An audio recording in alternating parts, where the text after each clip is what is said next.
But ஆனா அதனால என்ன சார் இருக்கு? எனக்கு இல்ல ஒரு ஒரு புதிய பரிமாணம் கிடைக்கும்ல. அந்த ஒரு படத்தோட தான் இருக்கும், அதுக்கு மேல இருக்காது. எப்படி தெரியும்?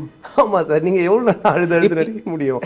ஒரு படம் நடிகல அழுது அதை நீங்க சிரிச்சு சிரிச்சு இவ்வளவு படம் நடிச்சிருக்கீங்கல்ல. சிரிக்கிறது ஓகே சார், ஏன்னா சிரிக்கிறது நீங்க வெரைட்டி காட்டலாம், சிரிக்கிறது நீங்க நிறைய விஷயங்கள் மாத்தலாம், சிரிக்கிறது நிறைய பண்ணலாம். சிவாஜி கணேசன் அழுகையில எவ்வளவு வெரைட்டி காட்டிருக்காரு. ஆமா, சிவாஜி சார் அழுகையில அவர் வெரைட்டி காமிச்சாரு. இஸ் a legend, ஓகேங்களா? அவர் எனக்கு தெரிஞ்சு நீங்க சொன்ன மாதிரி 80% அவர் முடிச்சிட்டாரு. இருந்த 20% கமல் சார், விக்ரம் சார் இவங்க எல்லாம் வந்து முடிச்சிட்டாங்க. எனக்கு தெரிஞ்சு இதுக்கப்புறம் காட்டுறதுக்குன்னு ஒன்றும் இல்லைன்னு தான் நான் நினைக்கிறேன்.